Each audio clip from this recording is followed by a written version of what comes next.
quand Alessandra Sublet sait ce qu'elle veut.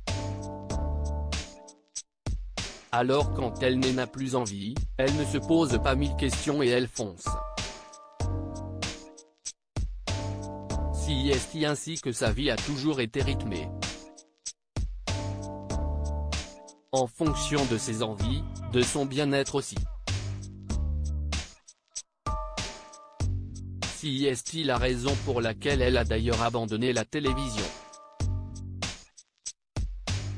Après avoir animé CIST Canteloup, Star à nu ou avoir démasqué plusieurs célébrités dans la version française de Mask Singer aux côtés d'Anguin, Kev Adams et Jarry, Alessandra Sublet a raccroché le micro.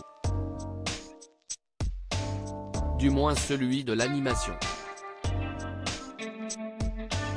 Car si elle a fait ses adieux au petit écran et à la présentation d'émissions de télé, hors de question de ne plus faire parler d'elle. Jouer la comédie, Alessandra Sublet adore ça.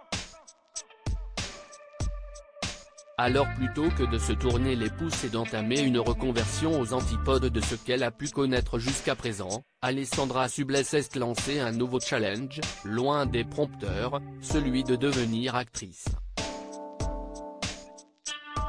Son premier défi, elle l'a d'ailleurs relevé haut la main mais non sans pression. La maman de Charlie, 10 ans et Alphonse, 8 ans, a donné la réplique à Théo Curin dans Andy Gang, téléfilm engagé diffusé sur TF1.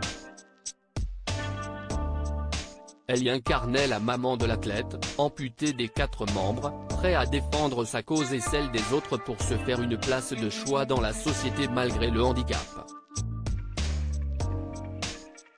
Si l'accueil des téléspectateurs a été mitigé, il était en tout cas toujours plus chaleureux que celui qu'elle a connu en 2009 lors de son premier divorce.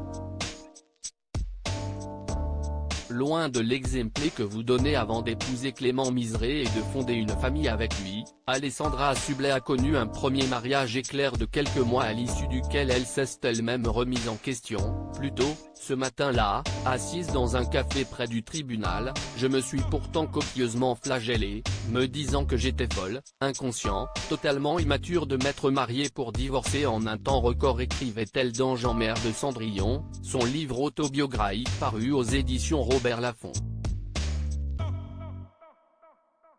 Alessandra Sublet ne le sait pas encore mais elle ne sera pas la seule à ne pas se faire de cadeaux ce jour-là.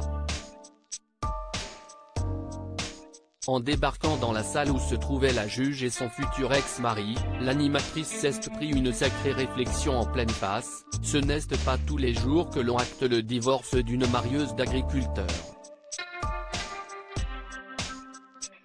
Vous nous répétez toutes les semaines dans votre émission à quel point l'amour est une denrée rare et vous voilà dans mon bureau pour divorce. On est loin de l'exemple que vous donnez quand on vous regarde à la télé. Une audace face à laquelle l'animatrice n'a rien su répondre.